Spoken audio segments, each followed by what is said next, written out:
This is Gary, Indiana. Once a bustling hub of American industry, the Magic City has seen better days. Now, it's known by a different name, a much darker one, Murder City. For decades, Gary has topped the charts for the highest murder rate in the United States. But what happened? How did a city of hope become a symbol of urban decay and violence? I came here to find out, to walk these streets, talk to the people who call this place home, and try to understand the complex story behind the headlines. This isn't just about statistics. It's about real lives, a city's struggle for survival, and the ghosts that haunt its abandoned buildings. The story of Gary is the story of steel. In the early 20th century, U.S. Steel built a massive plant on the shores of Lake Michigan, and a city rose from the sand dunes around it. It was the American dream, built on iron and opportunity. People flocked here from all over the country and the world, seeking good jobs and a better life. The city thrived, with grand theaters, beautiful churches, and bustling downtown streets. But when the steel industry began its slow, painful decline in the 1960s, so did Gary. Jobs disappeared, and with them, the city's lifeblood. White flight accelerated, and a once integrated city became deeply segregated and impoverished. The dream was fading. As we drive through the city today, the scale of the abandonment is staggering. It's not just a few houses, it's entire neighborhoods. Block after block of crumbling homes, schools, and churches, being slowly reclaimed by nature. They stand as silent monuments to a lost era. It's estimated that over a third of all structures in Gary are unoccupied, deserted, or collapsing. These aren't just empty buildings. They are a physical manifestation of the city's economic collapse. They are the spaces where crime finds a foothold, where the vulnerable are preyed upon, and where hope struggles to grow. This decay creates a perfect storm for the problems that plague Gary today. With the collapse of the formal economy, an informal one, a much more dangerous one, took its place. The drug trade, particularly crack cocaine in the 80s and 90s, flooded the streets. It offered a twisted version of the opportunity that the steel mills once provided.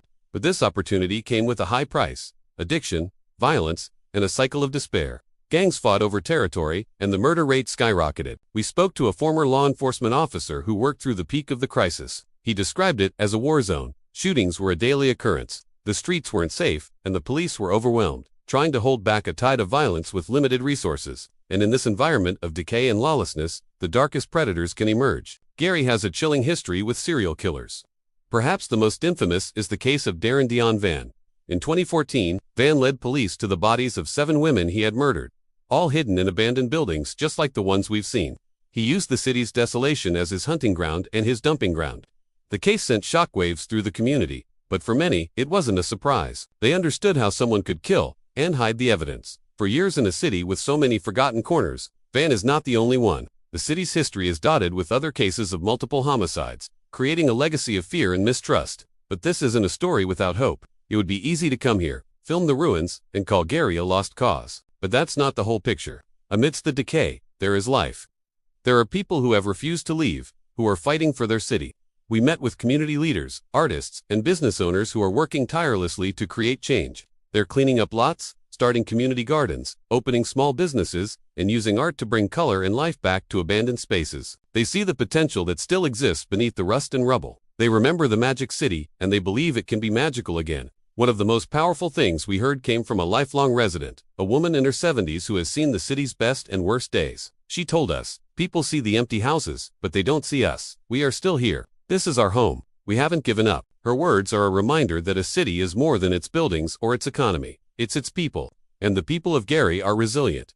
They are survivors. They are holding on to their community with a fierce love and a stubborn hope that things can, and will, get better. The problems facing Gary are immense. There are no easy solutions to decades of economic disinvestment, systemic poverty, and entrenched crime. It will take more than just community spirit. It will require massive investment, political will, and a fundamental shift in how we view and treat post-industrial cities like this one all across America. Gary is a cautionary tale, a stark example of what happens when a community is left behind. But it's also a story of human resilience in the face of incredible adversity. Leaving Gary, you're left with a profound sense of conflict.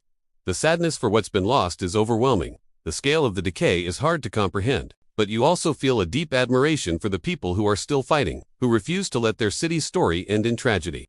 They are the true heart of Gary. They are the ones working to rewrite the narrative, to change the name from Murder City back to the Magic City.